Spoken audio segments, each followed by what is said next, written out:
నమస్తే అండి. ఎలా ఉన్నారు అందరూ? అందరూ బాగుండాలని కోరుకుంటూ నేచర్స్ కిచెన్కి స్వాగతం. ఈరోజు నేను మీకు మంచి రైస్ రెసిపీ చూపిస్తున్నానండి. ఆకుకూరల పులావ్ అండి. ఆకుకూరల పులావ్ అని అనుకుంటున్నారా? చాలా అంటే చాలా బాగుంటుందండి. హెల్దీ కూడా. ఏమన్నా పిల్లలు ఆకుకూరలు తిన్నప్పుడు, పిల్లలేంటి పెద్దవాళ్ళు కూడా అన్ని ఆకుకూరలు ఇష్టపడరు కదా. అలాంటప్పుడు ఇలా చేసి పెట్టండి, చాలా హ్యాపీగా తినేస్తారు. దానికి కావాల్సిన చూసేద్దాం వచ్చేయండి. నేను కొంచెం ఒక గుప్పెడంత గోంగూర తీసుకున్నానండి. కొంచెం ఒక గుప్పెడు కొత్తిమీర, ఒక గుప్పెడు పుదీనా, ఈ చిన్న బౌల్ అంతా తోటకూర, పాలకూర, మెంతికూర, ఒక పెద్ద ఉల్లిపాయ కట్ చేసి పెట్టుకున్నానండి. ఒక్క ఆలు కట్ చేసి పెట్టుకున్నానండి. ఆ రైస్కి ఆ ఫ్లేవర్కి ఆలు బాగుంటుంది. ములకాకు ఒక చిన్న కప్పు తీసుకున్న, ఒక స్పూన్ అల్లం వెల్లుల్లి పేస్ట్, ఆయిల్, నెయ్యి, హోల్ గరం మసాలా అండి. ఏమేస్తానో మీకు చూపిస్తూ వేస్తా. వచ్చేయండి చేసేసుకుందాం. రైస్ చెప్పడం మర్చిపోయానండి. ఒక పావు కేజీ అంత, ఒక గ్లాసు రైస్ కడిగి హాఫ్ అన్ అవర్ ముందు నానబెట్టుకున్నా. బాస్మతి రైసే తీసుకున్నానండి నేను.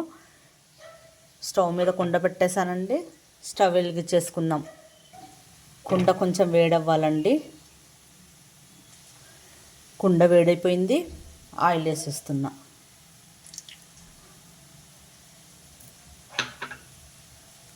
ఒక 2 స్పూన్స్ అంతా నెయ్యి వేస్తున్నా. పులావులకి, బిర్యానీలకి నెయ్యి ఫ్లేవర్ బాగుంటుంది కదా. ఇది కూడా కొంచెం వేడవ్వాలి. ఆయిల్ వేడైపోయిందండి.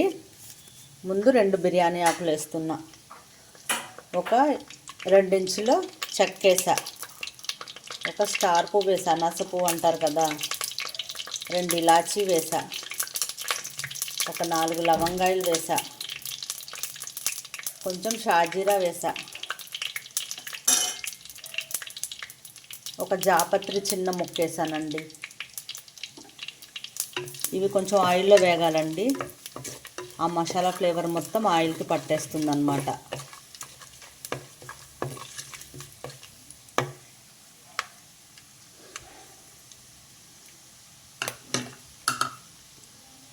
మసాలా వేగిపోయిందండి. ముందుగా కట్ చేసి పెట్టుకున్న ఉల్లిపాయలు వేసేసుకున్నా.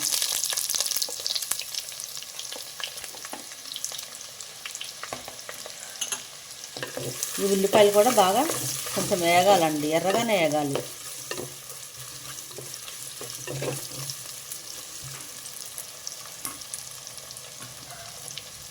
ఉల్లిపాయలు కొంచెం వేగనిద్దామండి. ఉల్లిపాయలు కలర్ వచ్చేసాయండి. అల్లం వెల్లుల్లి పేస్ట్ వేసేస్తున్నా.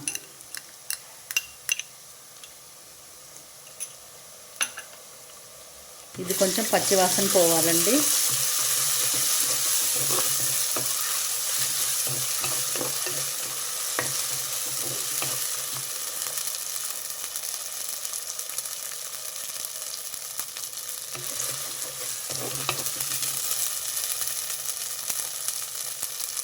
అల్లం వెల్లుల్లి వేగిపోయింది. ముందుగా పచ్చిమిర్చి కట్ చేసి పెట్టుకున్నాం కదండి, అవి వేసేసా. ఇవి ఇంట్లో పచ్చిమిర్చేనండి, బాగా కాస్తున్నాయి చెట్లు అయితే. వాటిని జస్ట్ ఘాట్లు పెట్టి అలా వేసేసా. ఆ రైస్తో తింటుంటే అవి కూడా చాలా టేస్టీగా ఉంటాయి.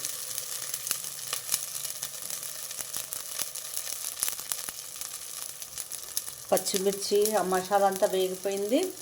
ఇప్పుడు ఒక ఆలుగడ్డ కట్ చేసి పెట్టుకున్నాం కదా, అది వేసేసా. ఇప్పుడు నేను వేసే ఆకుకూరలన్నిటికీ ఆలుగడ్డ కాంబినేషన్ చాలా బాగుంటుందండి. ఆ ప్రతి ఒక్క ఆకుకూరతో ఆలు కాంబినేషన్లో కర్రీస్ చేసుకోవచ్చు. ఈ ఆలు కొంచెం మెత్తబడాలి. ఆలు కూడా కొంచెం వేగింది. ఇప్పుడు ముందు మెంతికూర వేసుకోవాలి. మెంతికూర కూడా సన్నగా కట్ చేసుకున్నానండి. పిల్లలైతే ఏమేసారో కూడా గుర్తుపట్టరు, తినని వాళ్ళు కూడా గుర్తుపట్టరు ఏం ఆకుకూర వేసారని. అన్నిటిని కూడా సన్నగా కట్ చేసి పెట్టుకుంటే ఆకుకూరలు చక్కగా మగ్గిపోతాయి. ఇది కొంచెం వేగింది, పుదీనా వేస్తున్నా. పుదీనా కూడా కొంచెం వేగాలి.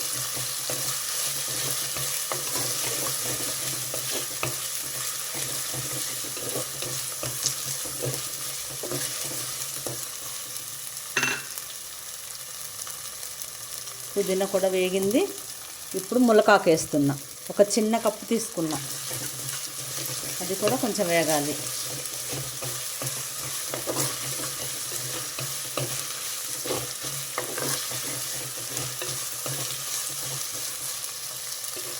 ములకాకు కూడా కొంచెం వేగిపోయింది. పాలకూర వేసేసుకుంటున్నా.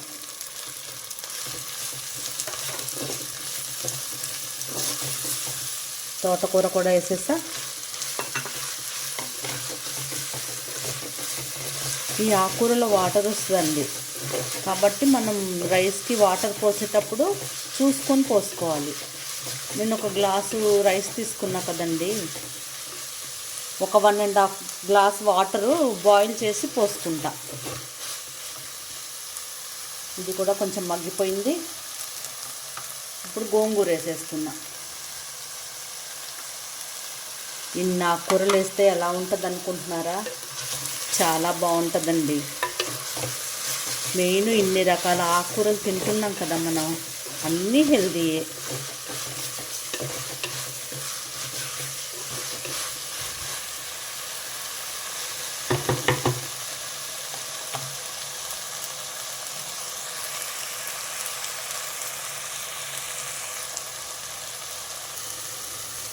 నేను ఒక 5-6 రకాలు వేసా కదా, ఇందులో మీకు ఏది నచ్చితే అదే వేసుకోవచ్చు, ఏది నచ్చకపోతే అది స్కిప్ చేయొచ్చు. కానీ అన్నీ వేసుకుంటే మనతో పాటు పిల్లలు కూడా ఎంజాయ్ చేస్తూ తింటారు కదా. ఆకుకూరలు తినని వాళ్ళు కూడా ఇష్టంగా తినేస్తారండి.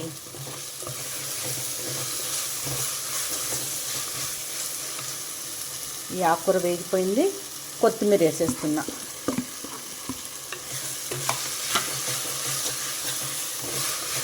అన్ని ఆకుకూరలు అయిపోయినాయండి వేయడం. ఇది కొంచెం మగ్గనివ్వాలి. మూత పెట్టేసుకుందాం.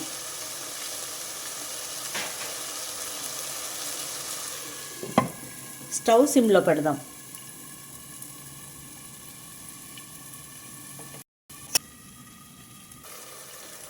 ఆకుకూరలు బాగా మగ్గాయండి, ఒకసారి కలిపేద్దాం.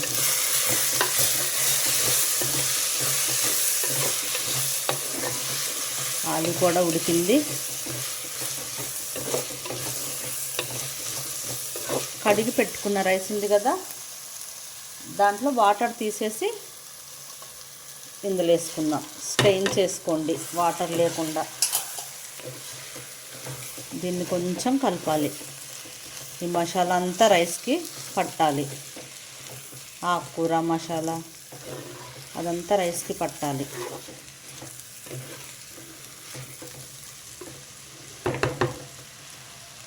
ఏముందండి, వీక్లీ వన్స్ 15 డేస్కి ఒకసారి మనం ఎలాగో ఆకుకూరలు తింటూ ఉంటాం కదా, తెచ్చినప్పుడల్లా కొంచెం తీసి పక్కన పెట్టుకోండి, ఫ్రిడ్జ్లో పెట్టేసుకోండి.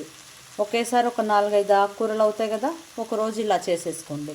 ఇందులో కర్రీ కూడా ఏం అవసరం ఉండదండి. పెరుగుతో రైతా చేసేసుకుంటే సూపర్ అంటే సూపర్ ఉంటుంది. రైతాతో తినేసేయచ్చు. స్పైసీగా ఉంటుంది కొంచెం, కాబట్టి ఉత్తదైనా తినేసేయచ్చు. రైతాతో అయితే బెటర్. ఈ రైస్ చక్కగా మసాలా అంతా ఆకుకూరలంతా పట్టేసింది. ఇప్పుడు నేను 1.5 గ్లాస్ వాటరు వేడి చేసుకున్నా, అవి వేసేస్తున్నా. ఇట్లా వేడి నీళ్ళు వేసుకుంటే కొంచెం తొందరగా పొంగు వచ్చేస్తుంది, లేకపోతే అది ఉడకాలంటే నిదానంగా ఉడుకుతుంది. కాబట్టి వేడి నీళ్ళు పోసేసుకోండి. ఫస్ట్ నుంచి కూడా నేను సాల్ట్ ఎక్కడ వాడలేదండి. ఇప్పుడు గళ్ళుప్పు వేసుకుంటున్నా. గళ్ళుప్పు వేసుకోండి. గళ్ళుప్పు ఫ్లేవర్ కూడా బాగుంటుందండి సాల్ట్ కన్నా. ఒకసారి మిక్స్ చేసేసి సాల్ట్ సరిపోయిందా లేదా చూసుకుందాం. ఇప్పుడు స్టవ్ కొంచెం హైలో పెట్టేసుకోండి. గళ్ళుప్పు కదా, కలవడం కోసం ఇంతగానం కలుపుతున్నా నేను. అంత కలిపితే రైస్ బ్రేక్ అవుతుంది. కొంచెం నిదానంగా కలుపుకోండి. కొంచెం పొంగొస్తే గళ్ళుప్పు కరిగిపోద్ది. ఉప్పు చూసి ఏమైనా కావాలంటే ఇప్పుడు అడ్జస్ట్ చేసేసుకుంటా. ఉప్పు సరిపోయిందండి. మూత పెట్టేసుకుందాం.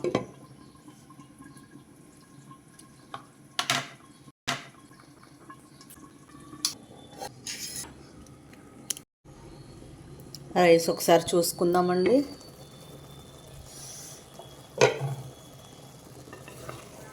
ఇంకా కొంచెం అవ్వాలండి.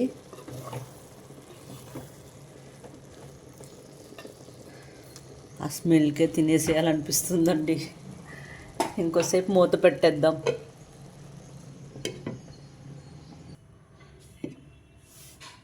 చూసారా అండి, రైస్ రెడీ అయిపోయింది.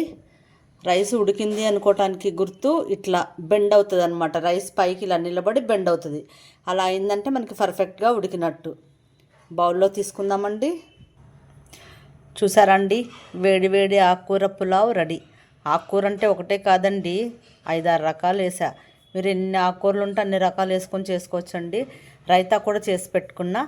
రైతా సింపుల్గానే చేశానండి. ఓన్లీ ఉల్లిపాయలు, పచ్చిమిర్చి, కొంచెం కొత్తిమీర వేసా. దీనికి కర్రీతో కూడా పని లేదండి. ఇలా హాయిగా తినేసేయచ్చు టేస్టీగా. ఓకే అండి, ఈరోజుకి ఇదేనండి వీడియో. మరో మంచి వీడియోతో మళ్ళీ కలుద్దాం. నా వీడియో నచ్చినట్టయితే షేర్ చేయండి, లైక్ చేయండి. ప్లీజ్ అండి, సబ్స్క్రైబ్ చేసుకోండి.